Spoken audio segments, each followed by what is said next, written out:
사무엘하 20장 14절에서 26절까지 말씀입니다. 사무엘하 연속설교 44번째 설교는 사무엘하 20장 14절에서 26절까지 말씀이 되겠습니다.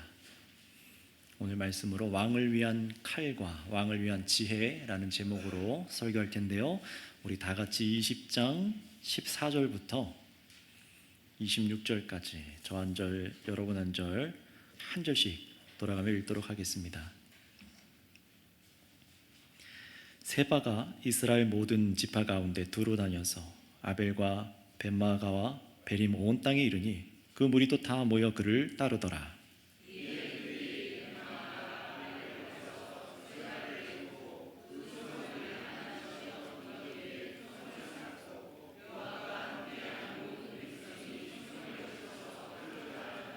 그 성읍에서 지혜로운 여인 한 사람이 외쳐 이르되 들을지어다 들을지어다 청하건대 너희는 요압에게 이르기를 이리로 가까이 오라 내가 내게 말하려 하노라 한다 하라.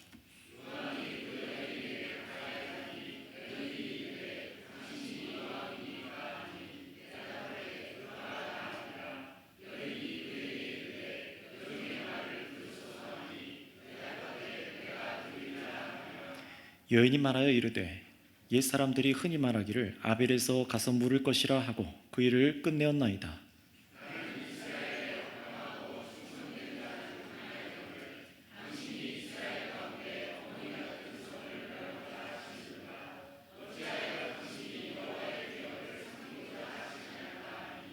요압이 대답하여 이르되 결단코 그렇지 아니하다 결단코 그렇지 아니하다 삼키거나 멸하거나 하려 함이 아니니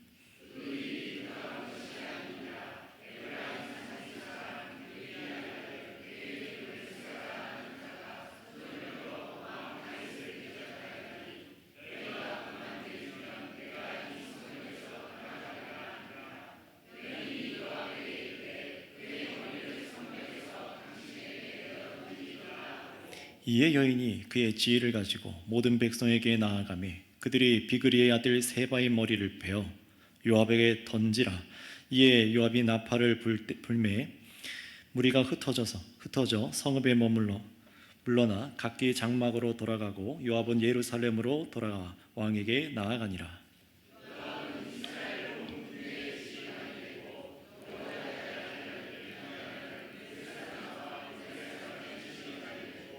아도람은 감욕관이 되고 아일룻의 아들 여호사밧은 사관이 되고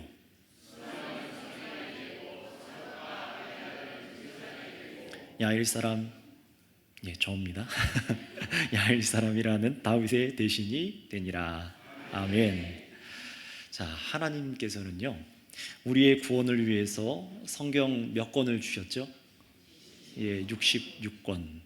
구약 39권, 신약 27권이죠. 66권을 주셨어요. 이 말은 우리가 예수님을 믿고 사는데 성경 66권 중에 덜 중요하게 여기거나 또는 설교하지 않아도 되는 그런 말씀이 하나도 없다라는 거죠. 우리의 구원을 이뤄가는 데 있어서 하나님을 알아가는 데 있어서 모든 66권 말씀이 다 필요하다는 거예요. 그래서 개혁교회들은요 종교개혁 이후에 계속해서 성경으로 주신 명령대로 참되게 믿던 신앙인들처럼 어떻게 합니까? 오직 성경이라는 이 모토로 성경 66권을 전부 설교하는데 온 힘을 다 들이고 배우는 데 힘썼어요. 그래서 우리 교회 목사님들도 이 사명으로 평생에 하나님의 성경 모든 말씀을 자세하게 설교하려고 애쓰고 있죠. 물론 쉽지 않습니다. 어렵고 참으로 난해한 구절들도 있고 하지만 해야 되는 거예요. 물론 지난달처럼 가끔은 주제 설교로 필요한 부분을 조금 더 집중해서 설교할 때도 있겠지만 중심은 늘 성경 모든 말씀을 설교하고 듣고 배우는데 우리 모두가 같이 힘써야 된다는 사실이에요. 그래서 연속 설교를 처음 들어보는 분들 같은 경우에는 왜 우리가 이 말씀을 이렇게 들어야 되는가, 그냥 신약에서만 아니면 일부 어떤 말씀에서 뽑아서 계속해서 주제 설교를 하면 되지 않을까 생각하는 분들이 계시지만 그렇지 않습니다. 하나님의 모든 말씀을 알아야 되는 거예요. 왜 그럴까요? 만약에 설교자가 성경 전체를 설교하는 일에 소홀하거나 또 듣는 여러분들 역시 성경 전체를 통해서 예수님을 따르는데 게으르다면은 어떤 일이 벌어질까요? 예수님을 믿기는 믿어도 분명히 하나님을 아는 지식에 결핍이 조금씩 어딘가 생깁니다. 하나님의 뜻대로 살아가는데 문제가 반드시 생긴다는 거예요. 계속해서 우리 삶 가운데 반복되는 죄의 문제들, 죄를 또 죄로 알지 못하는 문제 등등, 인생의 하나님의 뜻과 반대의 습관들이 계속해서 내 안에 있게 돼서 깨어짐과 여러 어려움을 의도하지 않았는데도 그렇게 겪게 되는 것들이 분명히 우리 삶에 있습니다.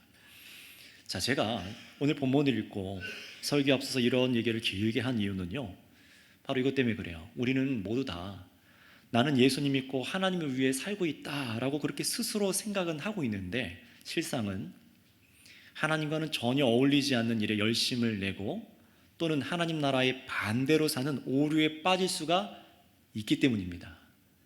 이걸 인정해야 돼요. 우리는 다 그럴 오류에 빠질 수 있고 연약함에 빠져 살아갈 수 있는 그런 존재들입니다.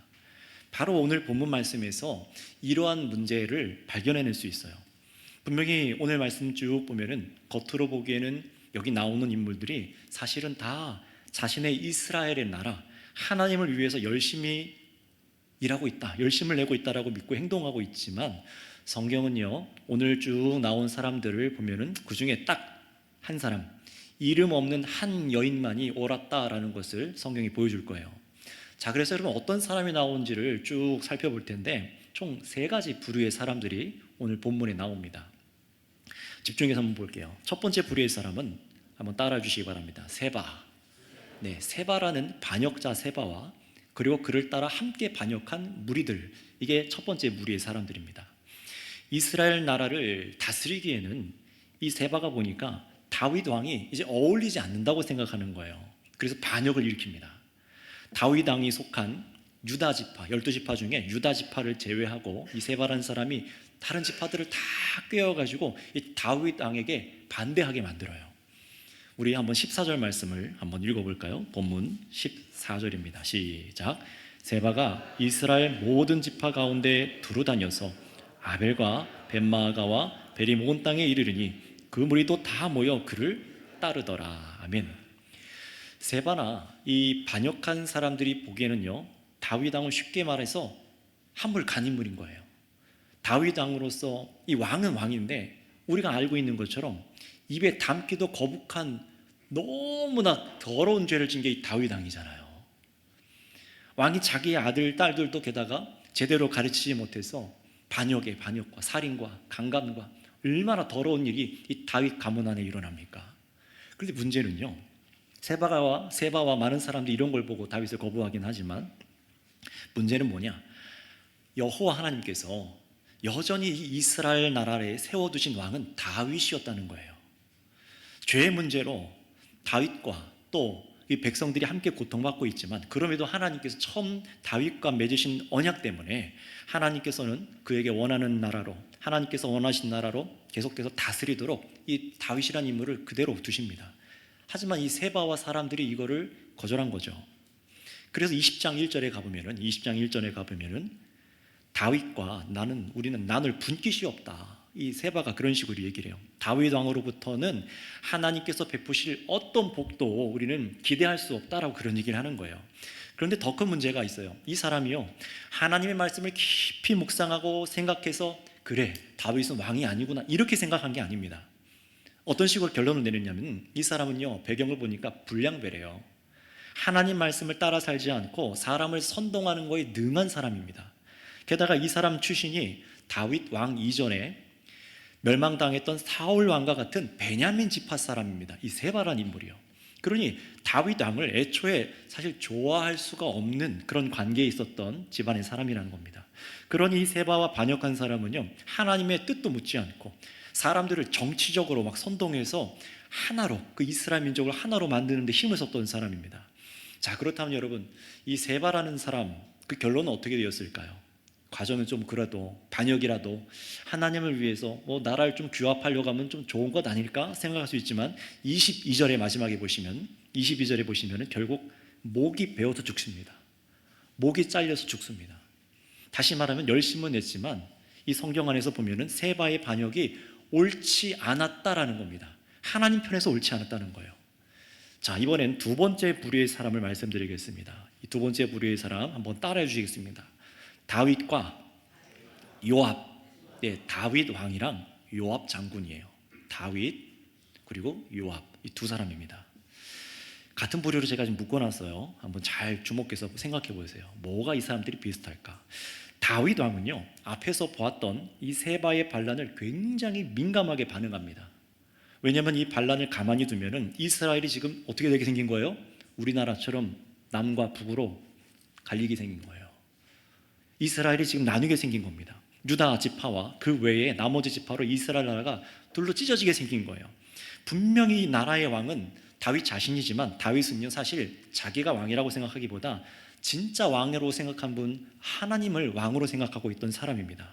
하나님께서 왕이시고 이 이스라엘 나라는 하나님의 나라다라고 여겼습니다. 그러니 자신에게 맡기신 이 나라가 둘로 나누게 되는 걸 볼 수 없는 거죠. 다윗은요, 자신의 왕 하나님을 위해서 이 세바의 반역을 어떻게든 하루빨리 잠재울 생각이었던 거예요. 그런데 다윗 왕에게 문제가 있었을까요? 없었을까요? 문제가 있으니까 지금 이 얘기를 하는 거예요. 요압과 묶어놓은 겁니다. 우리 어떤 문제가 있었는지 우리 15절 말씀 한번, 본문 15절 말씀 한번 읽어보도록 하겠습니다. 시작. 이에 그들이 벳마가 아벨로 가서 세바를 세우고 그 성읍을 향한 지역 언덕 위에 토성을 쌓고 요압과 함께한 모든 백성이 성벽을 쳐서 헐고자 하더니. 아멘. 자, 반역자 세바랑 그 일당이요, 아벨이라는 성에 가서 성문을 걸어 잠그고 숨습니다.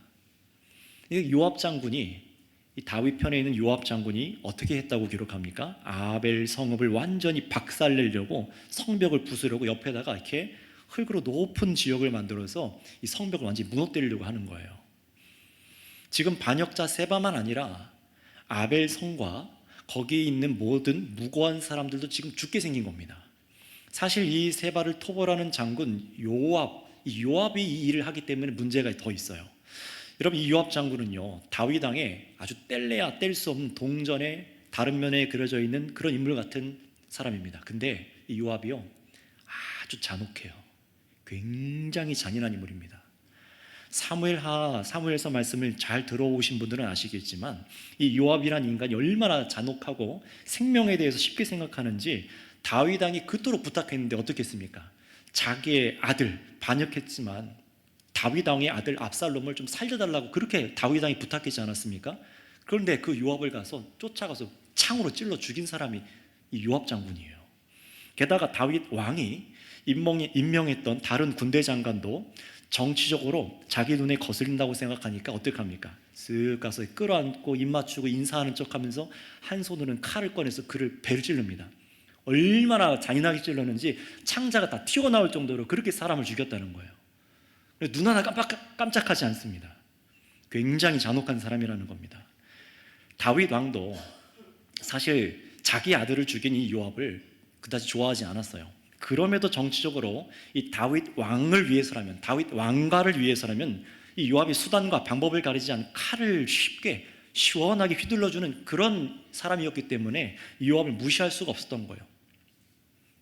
그러니 다윗 왕이, 이 잔인한 요압 장군이 반역자 세바를 잡는다고 지금 아벨성을 치는 것도 그냥 내버려뒀다는 것은요, 다윗 왕도 요압과 똑같은 칼로 이 문제를 해결하려고 한다는 것을 성경이 지금 우리에게 보여주고 있는 겁니다.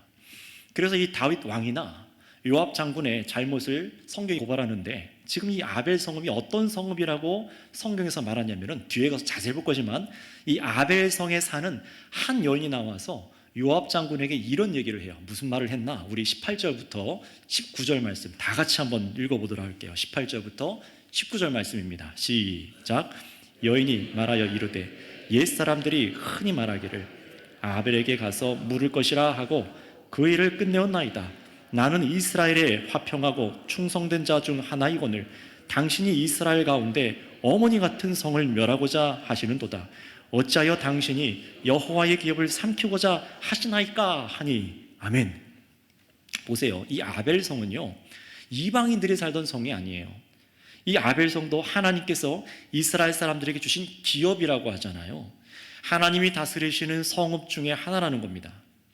게다가 이 아벨 성은요, 당시 랍비들이 많이 있던 곳이라고 그렇게 주석에서 연구되어 있어요. 하나님의 율법을 깊이 알고 가르치는 그 선생들이 많이 모여있던 곳이라는 겁니다. 그래서 이 여인이 뭐라고 말합니까? 어떤 말이 이스라엘 가운데 돌았다고 해요?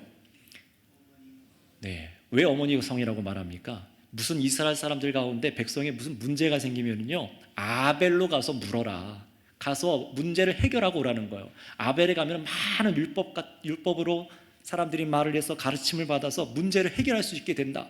그 정도로 하나님의 말씀을 가까이 하고 가르칠 수 있는 사람이 많은 곳이 무슨 성이요? 아벨 성이었다는 거예요. 그런데 잔인한 요압 장군이 역사와 이런 신앙의 전통이 있는 아벨 성을 몰랐을까요? 요압이 이 일을 벌이고 있는 것을 다윗 왕이 모를 리가 없겠죠. 그러니 지금 다윗 왕의 문제는 뭡니까? 하나님의 왕국이라 할 수 있는 이스라엘을 지금 분열시키려고 하는 반역자를 제거하려고 하는데 요압이라는 잔인한 칼을 썼다는 겁니다. 요압 장군은 자기 왕 다윗 왕을 위해서 칼을 휘두르려고 했던 거예요. 세바 한 사람이 아니라 세바를 따른 수많은 사람들과 또 거기 휘말린 애꿎은 아벨성의 시민들도 같이 죽이려고 하는 거예요. 아무리 반역자라고 하지만 이 사람들 다 어떤 민족이죠? 다 이스라엘 민족이에요. 다 하나님의 백성들이라고 이스라엘 민족입니다. 그래 쉽게 목숨을 앗아가서는 안 되는데 지금 이 일을 하려고 하는 거예요.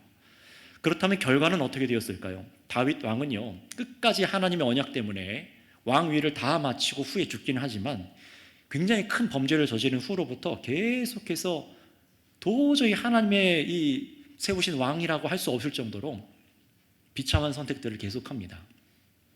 그래서 다윗 왕은요, 세바의 반역을 잠시 잠재우긴 했지만 이스라엘 민족이 아주 하나가 되게 하는 데는 실패해요. 훗날 다윗 왕의 아들 솔로몬 왕이 그때서야 잠깐 이스라엘이 하나가 되는 것 같고 평화롭게 보이는 때가 잠깐 있었을 뿐 북이스라엘과 남유다로 완전히 갈라져 버립니다. 그렇다면 잔인한 이 요압 장군은 어땠을까요? 자기의 왕을 위해 칼을 들었던 이 요압 장군은 결국 그도요, 열왕기 상에 가서 보면은 무자비하게 칼을 휘둘러서 피를 흘려왔던 죄 때문에 결국 그도 칼로 처형을 당합니다. 자, 그렇다면 이제 마지막이에요. 하나님께서는 이런 상황에서 다른 사람을 이제 주목하게 하십니다. 이런 비참한 반역과 살생 이런 문제들 속에서 다른 사람을 우리에게 주목하게 만드세요. 세 번째 불의의 사람을 볼게요. 한번 따라해 주시겠습니다. 지혜로운 한 여인. 네, 지혜로운 한 여인을 이제 주목하게 하세요. 이게 이제 세 번째로 우리가 마지막으로 주목해 봐야 될 사람입니다. 자, 성에서 이 여인이 나오더니요, 아주 당돌하게 요압에게 와서 어찌 이 하나님의 기업인 이 성을 삼키려고 하느냐 막 당당하게 말하지 않습니까? 우리 성교회 성도님들도 그런 당당한 지혜로운 여인이기 원합니다. 세상에서 불의에 대해서 말할 수 있어야겠죠. 그런데 이 여인이 지금 그러고 있는 거예요. 그런데 이 여인은 이름이 기록되어 있지 않습니다. 근데 뭐라고 이 여인이 말을 하느냐? 성경 우리 16절 말씀을 한번 읽어볼까요? 16절입니다. 시작. 그 성읍에서 지혜로운 여인 한 사람이 외쳐 이르되 들을지어다 들을지어다 청하건대 너희는 요압에게 이르기를 이리로 가까이 오라 내가 내게 말하려 하노라 한다 하라. 아멘. 자, 이렇게 말하고 요압 장군이 또 와요. 또 옵니다. 그래서 17절에 요압이 그 여인에게 가까이 가니 여인이 이르되 당신이 요압이니까? 굉장히 당돌합니다. 대답하되 그러하다 하니라. 여인이 그에게 이르되 여종의 말을 들으소서 하니 대답하되 내가 들으리다 하니라. 자, 18절 19절 뭐라고 합니까? 여인이 말하여 이르되 옛사람들이 흔히 말하기를 아벨에 가서 물을 것이라 하고 그 일을 끝내었나이다. 나는 이스라엘의 화평하고 충성쟁자 중 하나이거늘 당신이 이스라엘 가운데 어머니 같은 성을 멸하고자 하신도다. 어찌하여 당신 여호와의 기업을 삼키고자 하십니까? 라고 아주 당돌하게 얘기를 하는 거예요. 자, 그러자 이 요압이요, 그 잔인하고 무자비했던 이 장군이요, 어떻게 합니까? 한 발 물러섭니다. 우리 20절 보실까요? 20절 요압이 대답하여 이르되 결단코 그렇지 아니하다. 결단코 그렇지 아니하다. 당혹스러운 거예요. 아니야 그런 거 아니야 라고 지금 물러서는 거예요. 세바 한 사람만 내주면은 우리는 물러갈게 라고 이 요압이 생각을 바꿉니다. 그 결과가 어떻게 되었는지 우리 마지막 22절 한번 읽어볼까요? 22절에 시작. 이에 여인이 그의 지혜를 가지고 모든 백성에게 나아가매 그들이 비그리의 아들 세바의 머리를 베어 요압에게 던지라. 이에 요압이 나팔을 불매 무리가 흩어져 성읍에서 물러나 각기 장막으로 돌아가고 요압은 예루살렘에 돌아와 왕에게 나아가니라. 아멘. 사실 이 요압만이 아니라 요압을 따라 들어온 반역자들 무리, 그리고 아벨성의 많은 사람들이 사실은 죽게 될 운명이었습니다. 그런 상황이었는데 반역자 한 사람을 처형해서 많은 사람들이 지금 살게 된 거예요. 성을 지키게 된 겁니다. 하나님의 기업인 역사와 전통인 어머니와 같은 그 성을 안전하게 지킨 거예요. 누구 때문에요? 지혜로운 한 여인 때문에요. 자, 그런데 오늘 우리가 이 22절 말씀에서 주목할 것은요, 이 여인이 지혜를 가지고 모든 백성에게 나아갔다라는 이 부분입니다. 무슨 말이냐면 세바의 머리를 잘라서 요압 장군에게 내어준 것이 지혜다라고 말하는 게 아니에요. 성경은 지금 이 여인이 하나님의 기업인 성읍을 지킨 것을 지혜다라고 말하는 겁니다. 그런데 어떤 지혜입니까? 요압 장군과 맞서 싸워서 전쟁으로는 눈에는 눈으로, 이에는 이라며 싸우자, 죽이자. 다윗 왕이 어떻게 이럴 수 있냐? 다윗이 죽어야 나라가 산다. 다윗을 죽여라. 싸우자고 사람들을 선동하지 않습니다. 그것은 지혜가 아니기 때문에 그래요. 칼은 지혜가 아니라는 것을 성경에서 보여주는 겁니다. 여러분, 하나님이 보여주시는 진짜 지혜는요, 반역을 꾀하거나 정치적인 것이 결코 아닙니다. 그게 될 수가 없어요. 선동해서 자기 세력을 만드는 것도 지혜가 아닙니다. 또 죄의 문제를 해결한다고 무고한 사람의 피를 흘리게 하는 것도 지혜가 아닙니다. 여러분, 오늘 본문에서 말하는 진짜 지혜는요, 죄의 문제를 분명히 해결했지만, 나라가 갈리게 하는 그 문제를 분명히 해결했지만, 무고한 사람들의 생명을 지키고 하나님의 기업, 하나님의 나라가 파괴되지 않도록 하는 것이 지혜라는 거예요. 그걸 지금 칭찬하는 겁니다. 난 성경은 여기서 아주 중요한 메시지를 오늘 저와 여러분들에게 주시고 있는 거예요. 반역자 세바도 다윗 왕과 요압도 전부 다 뭘 했습니까? 나라를 위해서, 하나님을 위해서, 자기 왕을 위해 꺼내든 것이 폭력이며 칼이었잖아요. 다 왕을 위해서, 나라를 위해서 으쌰으쌰해서 꺼내든 게 칼이었습니다. 그러나 보세요. 정작 성을 지킨 것은, 하나님의 기업을 지킨 것은 이름이 기록도 되지 않은 한 여인의 지혜였다라는 것을 이 말씀이 우리에게 지금 가르쳐주고 있는 겁니다. 그런데 여러분, 이렇게 하나님을 위한다면서도 무고한 피를 흘리던 다윗 왕을 막았었던 여인이요, 오늘 이 아벨성의 여인 한 명이 아니었습니다. 알고 계십니까? 이 사무엘서에서는요, 오늘 등장한 이 지혜로운 여인 말고도 앞에 2명의 여인이 더 나왔어요. 모두 다 어떤 여인들이었습니까? 다윗 왕이 분노하고 복수의 칼을 휘두르려고 할 때마다 다윗 왕을 막아서고 무고한 피를 흘리지 않도록 지혜로운 여인이 등장합니다. 오늘 여인 포함해서 총 3명이죠. 성경이 뭘 보여주려고 하는 걸까요? 다윗도 분명히 하나님께서 세워두신 왕이지만 역시나 하나님 나라를 세우기에는 부족한 인간 왕이었다는 것을 보여주는 겁니다. 그런 다윗 왕이 무고한 피를 흘리려 할 때마다 그가 범죄하지 않고 하나님 앞에 올바른 선택을 하도록 한 것은요, 놀랍게도 칼과 창이 아니었어요. 하나님께서 그때마다 두신 것은 그 옆에 연약하고 이름도 기록되지 않은 지혜로운 여인들이었습니다. 정확하게는 여인들을 말하려고 하는 게 아니라 지혜가 다윗과 나라를 지키도록 했다는 거예요. 그런데 여러분, 여기서 이 지혜는 뭘 말할까요? 성경은 지금 이 여인을 높이려는 게 결코 아닙니다. 그래서 이름도 일부러 기록하지 않았어요. 강조되는 것은 지혜입니다. 무고한 피를 흘리지 않고 죄를 끊어내고, 그래서 정말 하나님의 기업을 지키는 것은 지혜라고 말하는 거예요. 그렇다면 여러분, 성경에서 지혜는 뭘 말하죠? 지혜라는 단어가 가장 많이 나오는 책이 어딜까요? 예, 맞습니다. 잠언입니다. 총 지혜라는 단어가 131회나 나옵니다. 굉장히 많이 나오죠.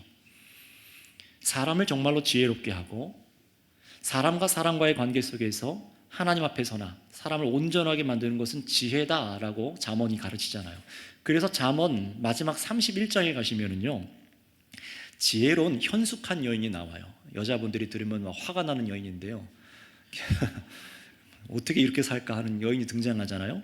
그런데 그녀의 지혜 때문에 막 가정이 풍요로워지고 어떻게 됩니까? 나중에는 그 남편이, 이 지혜로운 여자인 남편이 성문 앞에서 칭찬을 받아요.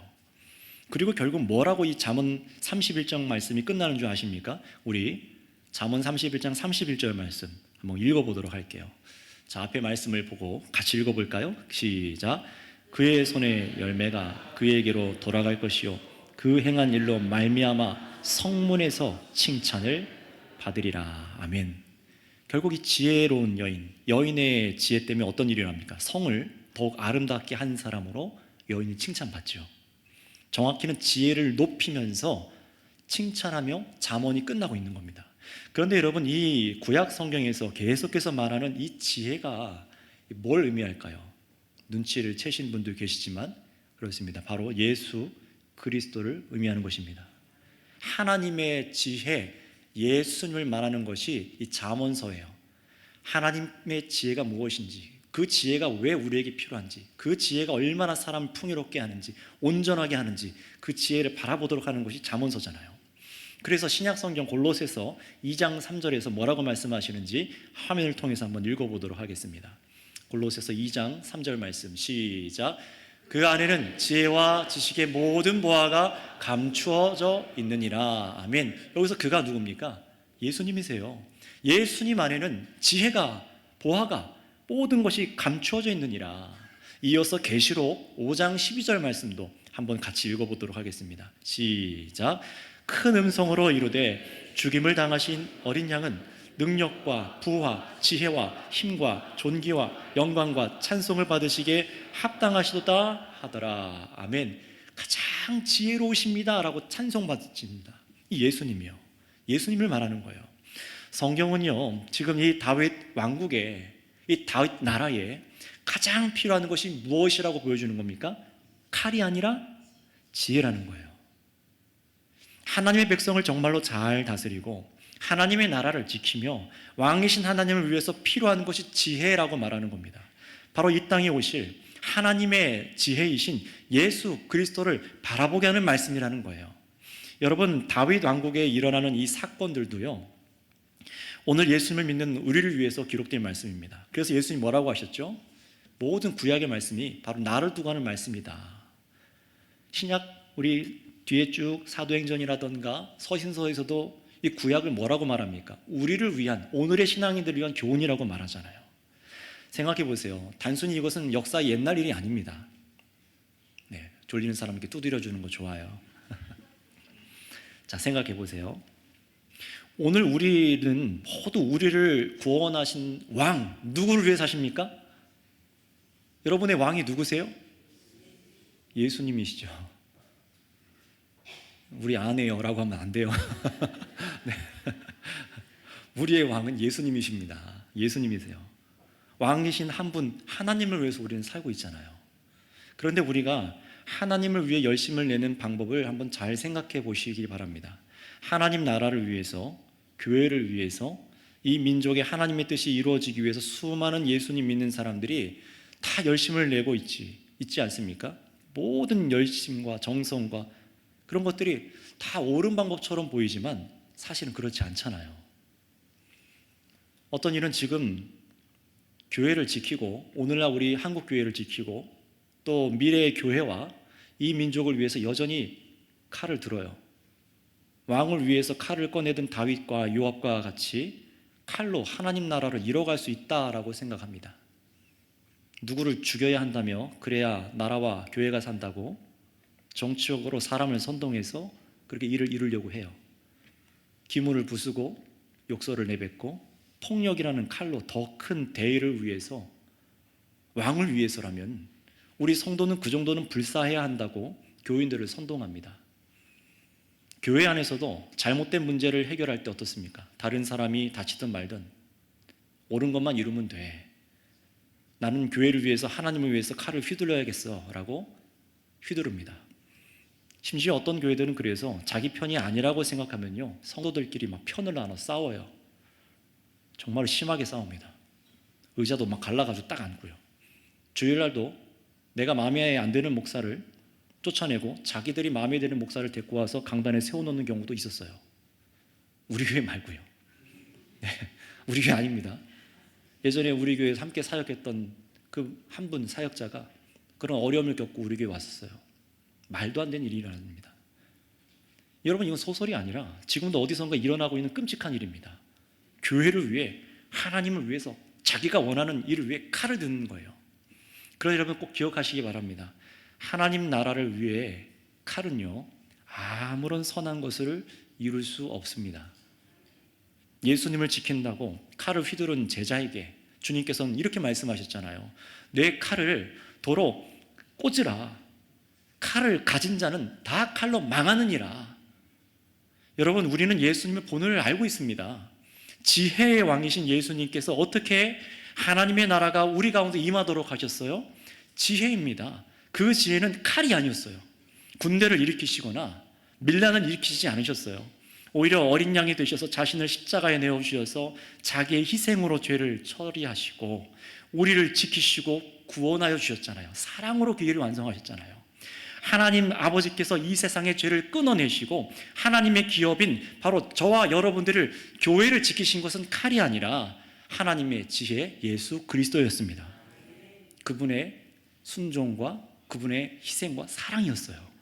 그렇다면 여러분, 예수님께서도 그렇게 하나님 아버지를 위해, 우리를 정말 하나님 나라의 백성으로 세우고 지키기 위해서 한 것이 십자가의 지혜라면요, 이것이 예수님 믿는 저와 여러분들도 교회와 하나님 나라와 왕을 위해서 우리가 이제 우리 손에 들어야 될 것은 무엇입니까?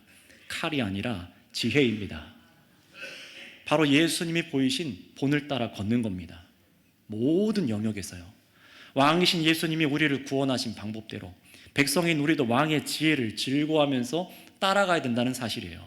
성경이 이런 것을 얼마나 많은 곳에서 가르치고 있는지 몰라요. 성경 66권을 제대로 설교하지 않고 제대로 듣지 않는 사람들은 엉뚱한 방향을 가는 겁니다.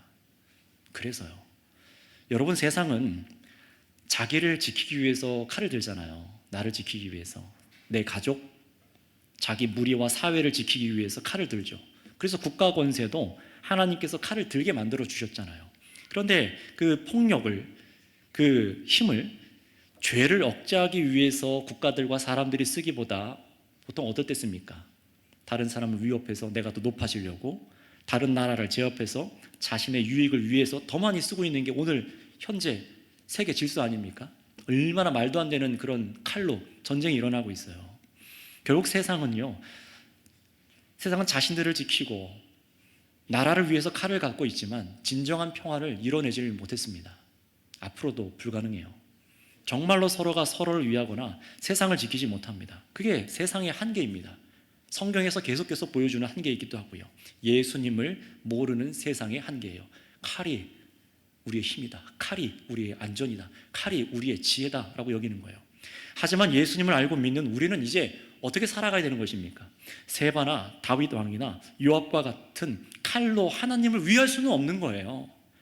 사실 우리 안에는요, 이 칼만이 아니라 하나님과 반대되는 것을 여러분 더 많이 갖고 우리 살고 있어요. 정말로 그런지 우리 본문 23절에서 26절 말씀을 한번 읽어보겠습니다. 23절에서 26절입니다. 시작. 요압은 이스라엘 온 군대의 지휘관이 되고 여호야다의 아들 분야하는 그렛 사람과 블렛 사람의 지휘관이 되고 아도람은 감역관이 되고 아힐스의 아들 여호사발은 사관이 되고 스와는 서기관이 되고 사독과 아비아달은 제사장이 되고 야일 사람 일하는 다윗이 대신이 되니라. 아멘. 자, 보세요. 굉장히 이상한 것이 있는데 발견하셨습니까? 발견하셨나요? 가장 잔혹한 사람, 일 추진은 기가 막히게 하는데 잔혹한 사람, 이스라엘의 온 군대의 지휘관으로 삼습니다. 그게 누구죠? 요압이죠. 요압을 온 군대의 지휘관으로 삼아요. 또 다음 보세요. 그렛 사람, 블렛 사람의 지휘관이 있다라고 말하는 것은요, 다윗 왕국에 뭐가 있다는 거냐면 용병을 두었다는 거예요. 뭔가 문제가 있는 겁니다. 이것도 하나님의 나라와 어울리지 않는 거예요. 또 24절에 보시면은 감역관이라고 되어 있는데 이게 뭐냐? 강제노동 감독관입니다. 새한글 번역에 보면 강제노동 감독관이라고 그렇게 번역이 돼 있어요. 무슨 말이냐? 사람을 노예로 부려서 강제로 노동을 시키는 그런 기관이 이 다윗의 나라, 하나님의 나라라고 말하는 그 나라 왕국 안에 있었다는 거예요. 전혀 하나님의 나라와 어울리지 않는 세상 것 아니겠습니까? 전부 세상의 지혜가 지금 숨어 들어와 있는 겁니다. 다윗 왕국이 점점점 견고해 가지만 한편으로는 하나님의 나라와는 어울리지 않는 것이 자꾸만 이 공동체 안으로, 하나님의 공동체 안으로 함께 섞여서 자라나고 있는 것을 보여주고 있는 거예요. 여러분, 이 다윗 왕국이 뭘 보여주는 겁니까? 장차 오실 예수 그리스도와 나라와 그것이 어떻게 다른지, 무엇이 있어야 되는지, 어떤 질서로 살아가는지를 비교해서 보여주는 거잖아요. 결국 이런 모든 것이 나중에는 어떻게 됩니까? 이스라엘을 멸망의 길로 걸어 들어가게 만듭니다. 이걸 똑같이 이 다윗의 아들, 가장 지혜로웠다는 왕 솔로몬조차도 이 처음 즉위한 다음부터 곧바로 죄를 져요. 나중에 열왕기상에서 보실 거예요. 그러니 우리가 피해야 될 것이 무엇인지, 하나님 나라를 살아가는 저와 여러분들이 피해야 될 게 무엇인지 이 구약 성경에서부터 가르쳐주고 있는 것을 우리는 깨달아야만 합니다. 그러니 하나님의 지혜, 예수님의 십자가 고난과 승리를 가장 귀한 것으로 여러분 정말로 알고 그렇게 믿으신다면요, 사랑하는 성도 여러분, 이제 우리도 오늘 하나님을 위해 살아가면서 내려놔야 될 것이 보이지 않습니까? 왕을 위해서 칼이 아니라 왕을 위한 지혜가 우리에게 있어야 됩니다. 바로 예수 그리스도께서 교회인 여러분을 다스려 주시고, 그것이 어떻게 해요? 예수님의 방법이, 십자가의 방법이 내 안에 있게 하셔서 주님이 보이신 지혜로 무장되기를 여러분 기도하시기 바랍니다. 정말로 그래야 된다는 거예요. 바로 그 여인만이, 그 지혜만이 성을 안전하게 지켰습니다. 예수님만이, 그 지혜만이 하나님의 나라를 세웠습니다. 성경 안에 무수히 보화와 같이 빛나는 예수 그리스도의 지혜가 여러분 안에 있기를 간절히 사모하면서 말씀을 대하시길 바라요. 그런 여러분, 우리는 오늘 인정했으면 좋겠습니다. 우리는 마치 다윗 왕처럼 연약해서 하나님을 위한다면서도 우리는 실수합니다. 우리 교회도 마찬가지예요. 저도 마찬가지고요. 여러분의 가정, 여러분의 일터, 하나님을 위해서 살아가지만 실수가 있습니다. 연약한 것들이 끼어 들어와 있습니다. 그게 사람과의 관계에서도 잘못하게 되고, 그러다 보니까 더 치명적인 건 하나님 앞에 죄가 되기도 한다는 사실이에요. 그게 무서운 거예요. 그래서 이제 우리에게 필요한 것은 단 한 가지입니다. 완전하신 지혜, 예수님의 본을 따라가고 우리 안에, 내 가정과 우리 교회와 사회 안에 예수 그리스도의 본이 넘쳐나기를 바라야 된다는 거예요. 예수님의 길만이 가장 우리를 안전하게 하고 살리는 지혜인 것을 여러분 오늘 이 시간 인정하시기 바랍니다. 정말로 그러길 원하십니까? 정말 그렇게 원하셔야 돼요. 이 사회에선, 여러분이 있는 직장과 사회에서는 그 반대로 분명히 행하라고 할 거예요. 부딪힐 겁니다. 그럼에도 불구하고 여러분의 손에 함께 들고 있는 게 뭔지를 여러분 한 주간 들여다보세요. 그렇다면 이 시간 여러분, 오늘 마음을 결단하면서 정말 예수님만을 의지하며 살겠노라, 정말 주님만을 의지하겠습니다, 그렇게 오늘 찬양하시고요, 말씀으로 주신 메시지를 가지고 같이 기도하도록 하겠습니다. 이 시간 함께 주는 완전합니다 라는 찬양 함께 부르시겠습니다.